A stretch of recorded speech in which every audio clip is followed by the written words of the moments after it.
परीक्षा के लिए बहुत ही महत्वपूर्ण है। और दोस्तों विज्ञान के इस मॉडल पेपर में सभी वीवीआई क्वेश्चन को इंक्लूड किए हैं जो आपके मैट्रिक बोर्ड परीक्षा में आ सकते हैं, इसलिए आप लोग वीडियो को ज़रूर देखें। और दोस्तों अगर आपको मैट्रिक में 400 से ज़्यादा नंबर लाना है तो आप लोग इस चैनल को ज़रूर सब्सक्राइब करें, क्योंकि इस चैनल पर सभी विषय का वीवीआई क्वेश्चन अपलोड करेंगे। तो आप लोग चैनल को सब्सक्राइब करके रखिए ताकि आपको इसका नोटिफिकेशन मिल सके। तो चलिए हम लोग पहला क्वेश्चन से वीडियो को स्टार्ट करते हैं। आप लोग जल्दी से वीडियो को लाइक कर दीजिए।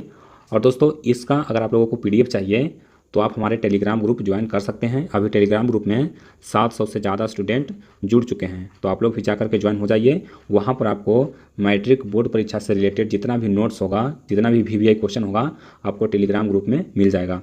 तो डिस्क्रिप्शन में लिंक दे दिए हैं, वहाँ से जा करके टेलीग्राम ग्रुप अवश्य ज्वाइन करें।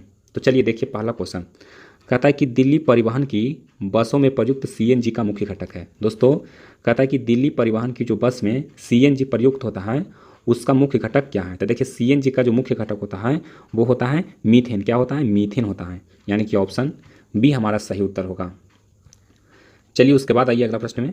देखिए दूसरा क्वेश्चन कहता है कि सूर्य से जो ऊर्जा विकसित होती है उस ऊर्जा का स्रोत है, यानी कि सूर्य में जो ऊर्जा विकसित होता है उस ऊर्जा का स्रोत क्या है। तो उसका जो स्रोत है वो है हाइड्रोजन नाभिकों का संलयन, यानी कि नाभिकीय संलयन द्वारा सूर्य में ऊर्जा विकसित होता है। और किसका संलयन होता है? तो हाइड्रोजन नाभिक का संलयन होता है, यानी कि ये ऑप्शन सी हमारा सही उत्तर है।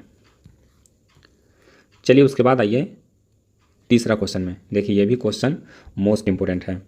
देखिए कहता है कि निम्नांकित में ऊष्मा शैली अभिक्रिया कौन सी है। दोस्तों निम्नांकित में ऊष्मा शैली अभिक्रिया कौन सी है? तो देखिए ऑप्शन ए दिया हुआ है H2 plus Cl2 dash 2HCl plus 44.12 kilo calorie. उसके बाद बी देखिए S plus O2 plus SO2 और 71.0 कैलोरी। उसके बाद सी दिया हुआ C plus O2 dash CO2 plus 94.45 kilo calorie. और डी दिया गया है H2 प्लस I2 या उसके बाद दिया हुआ है 11.82 किलो कैलोरी। तो दोस्तों इसका जो सही उत्तर हो जाएगा वो हो जाएगा ऑप्शन डी हो जाएगा, यह ऊष्मा शैलीय अभिक्रिया है।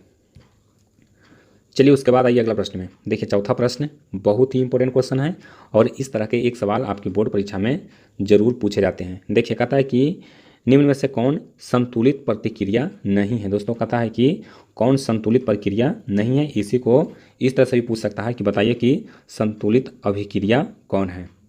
तो देखिए यहाँ पर पूछा गया कि संतुलित प्रक्रिया नहीं है, यानी कि जो अणुओं की संख्या होगा वो दोनों तरफ बराबर नहीं होगा। तो देखिए पहला ऑप्शन चेक कीजिए। तो देखिए लोहा इसमें एक बार है और इधर भी लोहा एक बार है, लेकिन क्लोरीन यहाँ पर देखिए 2 बार है और इधर क्लोरीन 3 बार है, यानी कि यह संतुलित नहीं है। तो हमारा उत्तर क्या हो जाएगा? ऑप्शन ए हो जाएगा। और सभी को आप लोग चेक करके देख सकते हैं, सभी में जो अणुओं की संख्या होगा वो समान होगा। तो यहाँ पर हमारा उत्तर क्या हो जाएगा? ऑप्शन ए हो जाएगा। अब देखिए अगर आप लोगों को ये पता नहीं है कि हम अभिक्रिया को संतुलित कैसे करते हैं, तो आप लोग हम वीडियो बना चुके हैं, उस पर आप डिस्क्रिप्शन में लिंक दे दिए हैं, वहाँ से जाकर के वीडियो देख लीजिए कि समीकरण को संतुलित कैसे किया जाता है। चलिए उसके बाद आइए अगला प्रश्न में। देखिए कहता है कि निम्नलिखित में से कौन अम्ल है। दोस्तों निम्नलिखित में से कौन अम्ल है? तो देखिए CaO, उसके बाद KOH, उसके बाद NaCl और HCl। तो देखिए इसमें अम्ल कौन है? तो HCl है, यानी कि हाइड्रोक्लोरिक अम्ल का ये रासायनिक सूत्र दिया हुआ है। चलिए उसके बाद आइए छठा क्वेश्चन में। देखिए कहता है कि निम्नलिखित में कौन सही है, यानी कि सोडियम कार्बोनेट का जो सही सूत्र है वो क्या है? तो Na2CO3 × 10H2O होता है। हमारा उत्तर क्या हो जाएगा? ऑप्शन बी हो जाएगा। चलिए उसके बाद देखिए सातवां क्वेश्चन बहुत आसान है। कहता है कि अम्ल का पीएच मान होता है। देखिए अम्ल का जो पीएच मान होता है वो 7 से कम होता है। कितना से कम होता है? 7 से कम होता है, यानी कि ऑप्शन ए हमारा बिल्कुल सही उत्तर होगा, 7 से कम। चलिए उसके बाद आइए आठवां क्वेश्चन में। देखिए कहता है कि आवर्त सारणी में दाईं ओर रखे गए तत्व कहलाते हैं, यानी कि जो दाहिना ओर तत्व रखा गया है उसको हम लोग क्या कहते हैं? तो वो अधातु है। जितना भी दाईं तरफ तत्व है वो क्या है? अधातु है, यानी कि ऑप्शन बी हमारा सही उत्तर है। चलिए उसके बाद देखिए कहता है कि अधातु के ऑक्साइड होते हैं। देखिए ये भी क्वेश्चन हम बहुत बार बताए हैं कि जो अधातु का ऑक्साइड होता है वो अम्लीय होता है और धातु का जो ऑक्साइड होता है वो कैसा होता है? क्षारीय होता है। तो इसको आप लोग ध्यान रखिए। यहाँ पर पूछा गया कि अधातु का ऑक्साइड, तो यहाँ पर हो जाएगा अम्लीय। चलिए उसके बाद देखिए 10वां क्वेश्चन कहता है कि एल्यूमिनियम का निष्कर्षण किस विधि द्वारा किया जाता है। दोस्तों एल्यूमिनियम का निष्कर्षण किस विधि द्वारा किया जाता है, तो देखिए ऑप्शन ए दिया हुआ है कार्बन अपकरण, बी है विद्युत अपघटन, सी है एल्यूमिनियम और डी है साइनाइड। तो देखिए एल्यूमिनियम का जो निष्कर्षण होता है वो विद्युत अपघटन विधि द्वारा किया जाता है। हमारा उत्तर क्या हो जाएगा, ऑप्शन बी हो जाएगा। दोस्तों अगर आप लोग अभी तक वीडियो को लाइक नहीं किए हैं तो कम से कम आप लोग वीडियो को लाइक ज़रूर कीजिए और इस वीडियो को अपने दोस्तों में ज़रूर शेयर कीजिएगा ताकि हमको भी मोटिव मिले, ताकि आपके लिए नया नया वीडियो बना सकें। चलिए उसके बाद देखिए कहता है कि एंटी मनी है। दोस्तों एंटी मनी क्या है, तो एंटी मनी उपधातु है। क्या है, एक उपधातु है, यानी कि ऑप्शन बी हमारा सही उत्तर है। चलिए उसके बाद आइए 12 नंबर क्वेश्चन में। देखिए कहता है कि स्टेनलेस स्टील किन धातुओं का मिश्रण है। देखिए स्टेनलेस स्टील होता है, उसमें क्या होता है, निकेल होता है और क्रोमियम होता है। क्या होता है, निकेल होता है और क्रोमियम होता है, यानी कि ऑप्शन ए हमारा सही उत्तर है। चलिए उसके बाद आइए अगला प्रश्न में। देखिए 13 नंबर सवाल कहता है कि प्राकृतिक रबर बहुलक है। प्राकृतिक रबर है वो किसका बहुलक है, तो जो प्राकृतिक रबर होता है वो आइसोप्रीन का बहुलक है। किसका बहुलक है, आइसोप्रीन का, यानी कि ऑप्शन ए हमारा करेक्ट आंसर होगा। चलिए उसके बाद आइए 14 नंबर सवाल में। देखिए कहता है कि कार्बनिक यौगिक में कार्बन कार्बन की संयोजकता होती है। तो देखिए कार्बनिक यौगिक में जो कार्बन कार्बन के बीच संयोजकता है वो कितना है, 4 होता है, यानी कि कार्बन का संयोजकता कितना होता है, 4 होता है, यानी कि कार्बन से हम लोग 4 एलिमेंट को जोड़ सकते हैं। चलिए उसके बाद आइए देखिए कहता है कि साबुन है। दोस्तों साबुन किसको कहते हैं, तो सोडियम एसीटेट को कहते हैं। किसको कहते हैं, एसीटेट को, सोडियम एसीटेट को, यानी कि ऑप्शन ए हमारा सही उत्तर है। चलिए उसके बाद आइए कहता है कि वह कौन सा प्रक्रम है जिसके द्वारा शरीर में ऊर्जा का उत्पादन होता है। शरीर में ऊर्जा का उत्पादन किसके द्वारा होता है, तो श्वसन के द्वारा होता है। किसके द्वारा होता है, श्वसन के द्वारा, यानी कि ऑप्शन ए हमारा सही उत्तर है। चलिए उसके बाद आइए अगला प्रश्न में। देखिए कहता है कि जब प्रकाश की किरण हवा से कांच में प्रवेश करती है तो मुड़ जाती है। अब देखिए इसको हम लोग कैसे समझ सकते हैं, तो कहता है कि हवा से कांच में, हवा क्या है, तो हवा हो जाएगा विरल माध्यम और कांच क्या हो जाएगा, सघन माध्यम। तो जब विरल माध्यम से सघन माध्यम में आता है प्रकाश तो वह अभिलंब की निकट मुड़ जाता है, यानी कि ऑप्शन बी हमारा सही आंसर होगा। यानी कि हवा से कांच में जब प्रकाश प्रवेश करेगा तो वो क्या होगा, अभिलंब के निकट मुड़ जाएगा। चलिए उसके बाद आइए अगला प्रश्न में। देखिए कहता है कि प्रकाश का वर्ण विक्षेपण किस उपकरण से संभव है। दोस्तों प्रकाश का वर्ण विक्षेपण होता है वो किस उपकरण से संभव हो पाता है, तो प्रिज्म की सहायता से हो पाता है, यानी कि ऑप्शन सी हमारा सही उत्तर है। चलिए उसके बाद आइए अगला प्रश्न में। देखिए कहता है कि इंद्रधनुष का बनना किस परिघटना पर आधारित है। दोस्तों इंद्रधनुष का बनना किस परिघटना पर आधारित है, तो प्रकाश का वर्ण विक्षेपण पर आधारित है, यानी कि ऑप्शन सी हमारा सही आंसर होगा, प्रकाश का वर्ण विक्षेपण। चलिए उसके बाद आइए अगला प्रश्न में। देखिए 20वां क्वेश्चन कहता है कि किस जंतु में लैंगिक और अलैंगिक प्रजनन दोनों होता है। दोस्तों लैंगिक और अलैंगिक प्रजनन किस में होता है, दोनों में। तो देखिए ऑप्शन दिया हुआ है में हाइड्रा, बी है अमीबा, सी है मेढक और डी है तिलचट्टा। तो देखिए इसका जो आंसर हो जाएगा वो हो जाएगा हाइड्रा, यानी कि ऑप्शन ए इसका करेक्ट आंसर है।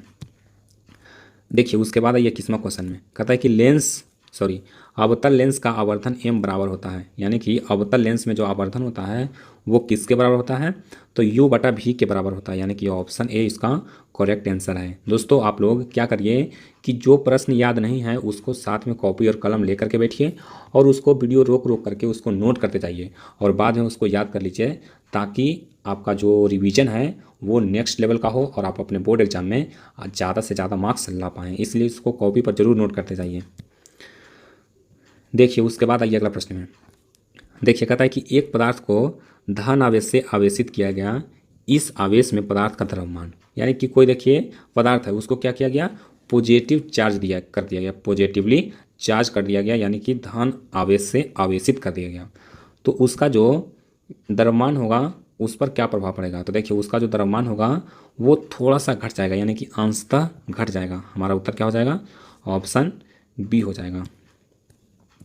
चलिए उसके बाद देखिए कहता है कि ओम के नियम को परिभाषित करने में किसका मान अचर रहता है। दोस्तों ओम के नियम परिभाषित करने में किसका मान है वो अचर रहता है। तो देखिए यहाँ पे ऑप्शन सी हो जाएगा, ताप का, यानी कि टेम्परेचर का मान होता है वो इसमें अचर रहता है। ये क्वेश्चन आपके कंपटीशन एग्जाम में भी पूछे जाते हैं। तो अगर आप लोगों को ये क्वेश्चन याद नहीं है तो इसको कॉपी में जरूर नोट कर लीजिए कि ओम के नियम परिभाषित करने में किसका जो मान है वो अचर रहता है, तो टेम्परेचर, यानी कि ऑप्शन सी हमारा करेक्ट आंसर है। चलिए उसके बाद आइए अगला प्रश्न में। देखिए 24 नंबर सवाल मोस्ट इंपोर्टेंट सवाल है।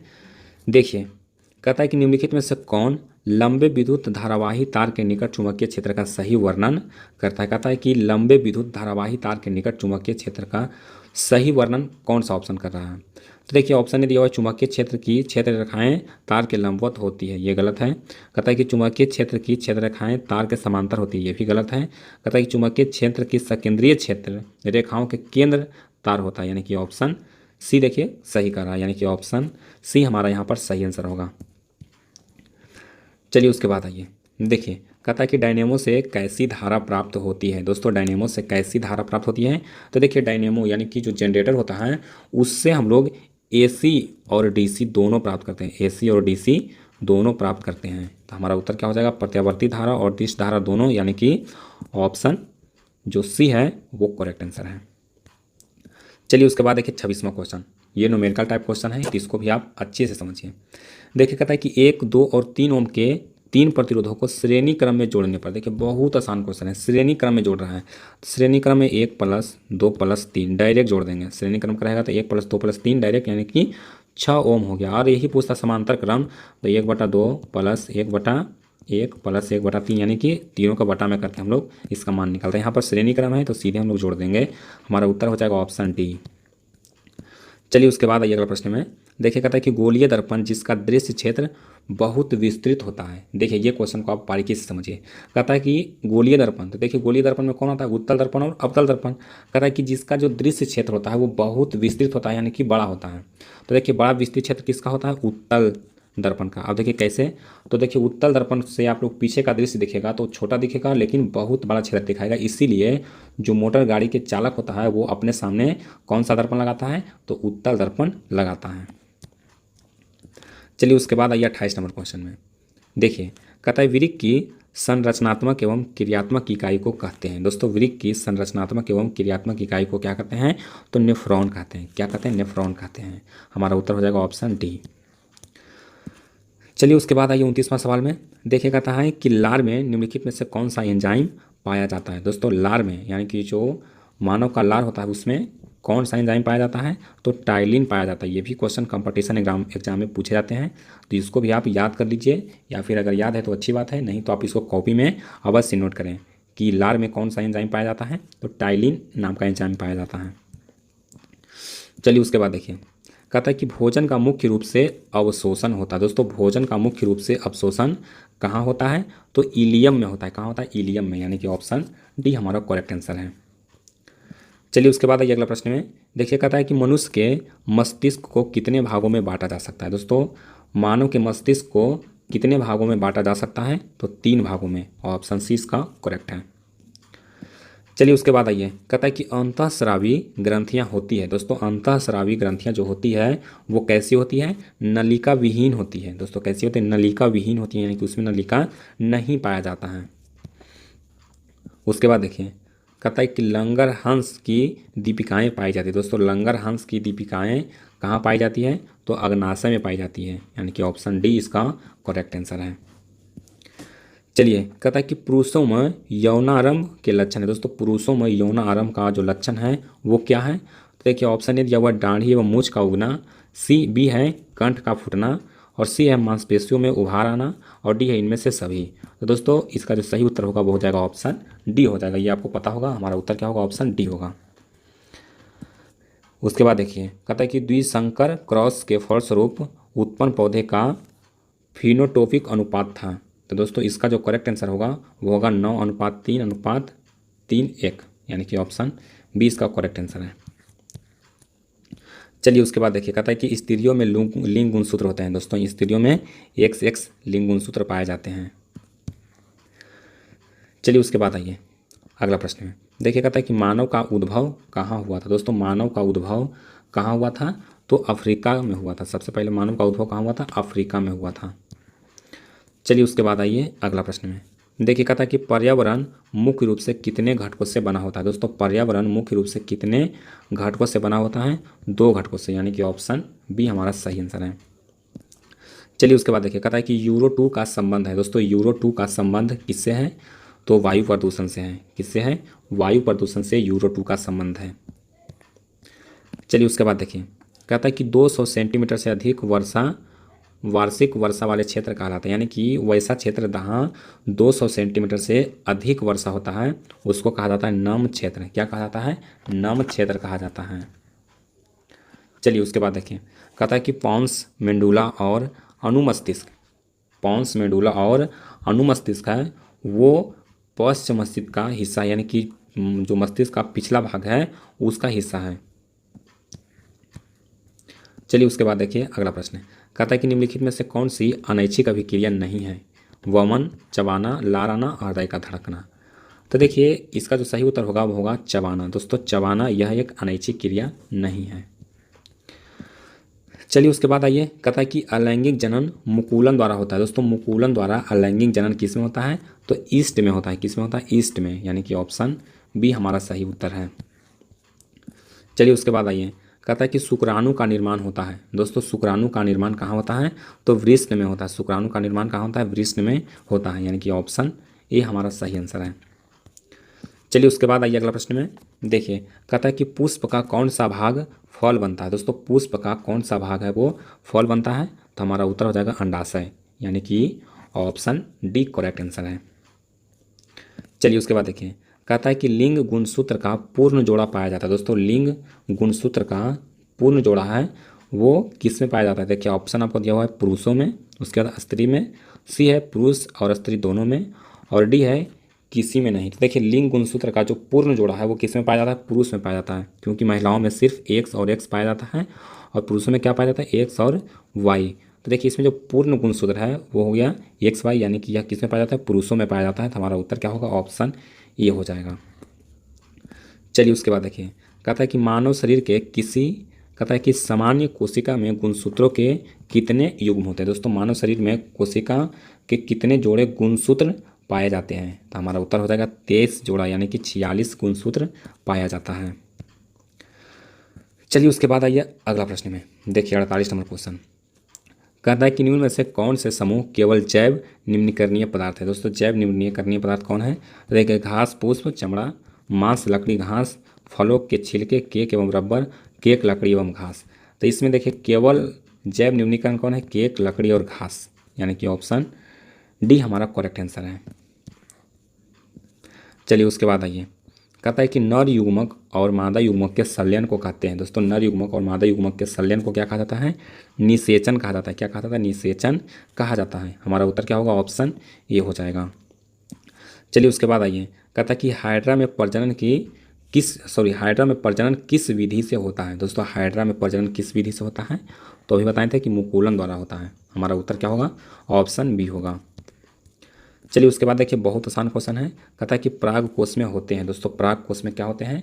पराग कण होते हैं। क्या होते हैं? पराग कण होते हैं, यानी कि ऑप्शन डी सही उत्तर है। चलिए उसके बाद देखिए कहता है कि मुकुलन द्वारा अलैंगिक जनन होता है। दोस्तों मुकुलन द्वारा अलैंगिक जनन किस में होता है? तो मुकुलन द्वारा होता है ईस्ट में जनन होता है।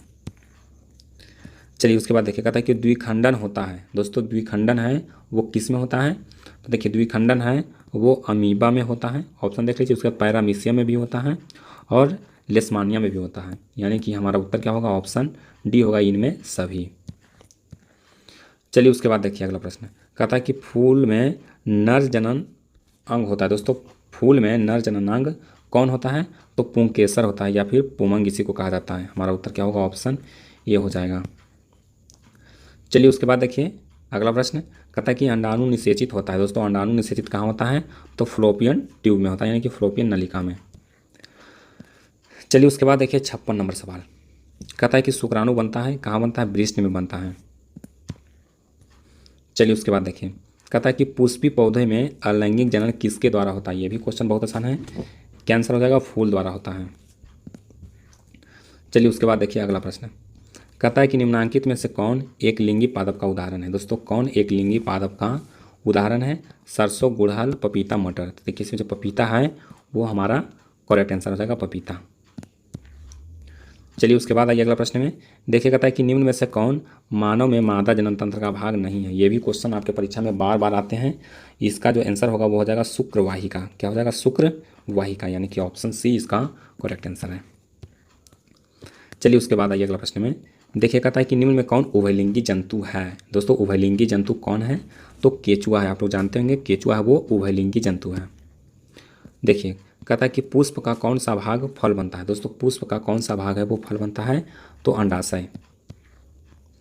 चलिए उसके बाद देखिए कहता है कि पुष्प का कौन सा भाग परागकण बनाता है। पुष्प का कौन सा भाग परागकण बनाता है? तो पुंकेसर। चलिए उसके बाद देखिए कहते हैं निम्न में से कौन उभयलिंगी जंतु है। देखिए दोस्तों ये क्वेश्चन दो बार हो गया।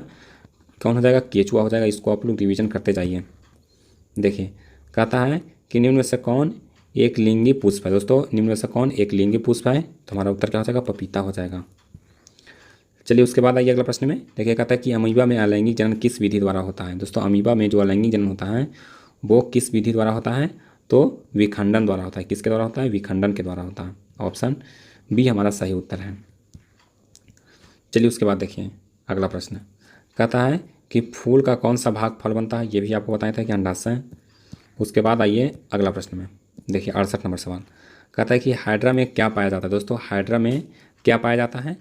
तो देखिए ऑप्शन दिया हुआ मस्तिष्क, बी है तंत्रिका, सी है मुख और डी है स्पर्शक। तो इसका जो सही उत्तर हो जाएगा वो हो जाएगा स्पर्शक, और ऑप्शन डी हमारा सही उत्तर है। चलिए उसके बाद देखिए कहता है कि निम्नांकित में से कौन पुनर्उद्भवन का उदाहरण। दोस्तों पुनरुद्भवन का उदाहरण कौन हो जाएगा? तो हाइड्रा हो जाएगा। चलिए उसके बाद देखिए कहता है कि पौधे में जननांग कहाँ पाए जाते हैं। तो फूल में पाए जाते हैं, यानी कि पुष्प में। चलिए उसके बाद देखिए अगला प्रश्न कहता है कि इनमें से कौन अलैंगिक जनन की विधि है। दोस्तों अलैंगिक जनन की विधि कौन है यही आपको बताना है। तो विखंडन, मुकुलन, द्विखंडन और इनमें सभी। तो देखिए इसका जो उत्तर हो जाएगा वो हो जाएगा इनमें से सभी। चलिए उसके बाद देखिए 72 नंबर क्वेश्चन कहता है कि कौन सा अभिलक्षण वंशागत नहीं है। दोस्तों कौन सा अभिलक्षण है वो वंशागत नहीं है। तो आँख का रंग, चमड़ी का रंग, शरीर का आकार और डी है बाल की प्रकृति। दोस्तों इसका आंसर हम पिछले वाले वीडियो में बता चुके हैं। तो अगर आप पिछला वीडियो देखे हैं तो आप इसका आंसर हमारे कमेंट बॉक्स में दे सकते हैं। अगर आपका उत्तर सही होगा तो हम आपको रिप्लाई कर देंगे कि हाँ आपका जो उत्तर है वो सही है। और अगर नहीं जानते हैं तो पिछला वीडियो ज़रूर देखें। वीडियो के डिस्क्रिप्शन में लिंक दे देंगे, वहाँ से जाकर के आप लोग पिछला वीडियो देख लीजिए। उसको बहुत सारे स्टूडेंट देखा है, तो आप लोग भी जाकर देख लीजिए। चलिए उसके बाद देखिए कहता है कि शुद्ध जल का पीएच मान होता है। दोस्तों शुद्ध जल का जो पीएच मान होता है वो 7 होता है। चलिए उसके बाद देखिए कहता है कि कौन सा कार्बनिक यौगिक सबसे अधिक अभिक्रियाशील है। तो सबसे ज़्यादा अभिक्रियाशील इसमें कौन है? तो C2H4 है, यानी कि ऑप्शन सी हमारा करेक्ट आंसर है। चलिए कहता है कि हाइड्रोजन के 2 परमाणुओं के बीच कितने बंधन होते हैं। दोस्तों हाइड्रोजन के 2 परमाणुओं के बीच में सिर्फ 1 बंधन होते हैं। कितने बंधन? 1 बंधन। और कार्बन में तो 4 बंधन होते हैं। चलिए उसके बाद देखिए कहता है कि विद्युत ऊर्जा का व्यापारिक मात्रक क्या है। दोस्तों विद्युत ऊर्जा का व्यापारिक मात्रक क्या होता है? तो यूनिट होता है, यानी कि ऑप्शन सी इसका करेक्ट आंसर है। चलिए उसके बाद आइए अगला प्रश्न में। देखिए कहता है कि कार्बोहाइड्रेट, प्रोटीन, वसा के पूर्ण पाचन का स्थल निम्नलिखित में से कौन है। ऑप्शन दिया हुआ है महाशय, यकृत, छोटी आंत या फिर बड़ी आंत। तो इसका जो आंसर होगा वो हो जाएगा छोटी आंत। चलिए उसके बाद देखिए 78 नंबर सवाल कहता है कि हमारे शरीर में कौन सा हार्मोन कार्बोहाइड्रेट, प्रोटीन तथा वसा के उपापचयन का नियंत्रण करता है। तो इसका उत्तर हो जाएगा इंसुलिन। चलिए उसके बाद आइए 79 नंबर क्वेश्चन, ये भी मोस्ट इंपॉर्टेंट है। देखिए कहता है कि किसी विद्युत धारावाही चालक तार द्वारा उत्पन्न चुंबकीय क्षेत्र की दिशा निर्धारित करने के लिए निम्नलिखित में से किसका कौन सहायक है। तो दक्षिण